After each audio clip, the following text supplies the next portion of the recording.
I think that it's a big statement to be able to have money and be able to occupy the space under the expressway, and to not have money, you get kicked out at the end of the day. I'm here at the Bentway underneath the Gardiner, where two very different types of dinners are happening. Just behind that fence, diners are enjoying a luxurious meal inside a heated glass dome at a pop-up restaurant called Dinner with a View. And just outside, anti-poverty activists are serving up a meal called Dinner with a View of the Rich. Now, the reason they're upset is because this site is very close to a former homeless encampment site, which was shut down underneath the Gardiner a couple of weeks ago. These rich people can come in here and buy meals that are like $550 to sit under domes and basically gentrify homelessness, because they're doing like a fancy version of a tent city, essentially. Music is blaring. Protesters are shouting.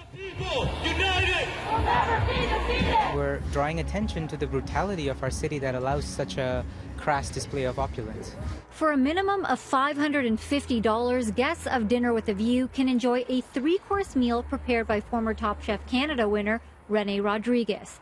The Ontario Coalition Against Poverty angry that just over 2 weeks ago, 2 kilometers away from the site of this pop-up restaurant, the city shut down a homeless encampment underneath the Gardiner. This restaurant is not a city issue. What people choose to spend their money on is their business. It's nothing to do with the City of Toronto. Dinner with a View is an independently organized event. The venue, the Bentway, run by an independent charity. People coming here just as they would go to any other extravagant restaurant. We are so excited. So I saw the pictures and it was very nice. So we're going to have a special night tonight. This family is celebrating a special anniversary. Do you think it's fair to be disrupting people's dinners here who paid a certain amount to be here, who have nothing to do with the homeless crisis? I mean, that's a fair question in the sense that when there are other examples of such extravagance in our city, why target this one in particular? And the response to that is that, boorishness by the wealthy shouldn't be tolerated anywhere.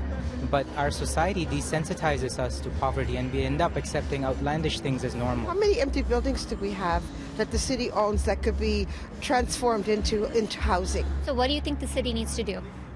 Well, for starters, it could open up that building right there. That's the Fort York Armory that we're at the doorstep of. For years, homeless people and advocates have called on the city to open up armories in the city because we are so severely short of shelter space. The City of Toronto does a lot of work every single day, 24 hours a day, 7 days a week, helping people who live on the street, getting them shelter, getting them long-term permanent housing. It is an incredibly complex issue and one that requires a lot of time and patience. I reached out to the Bentway for a comment, and they said at this time they don't have one. Maliha Sheikh, City News, Toronto.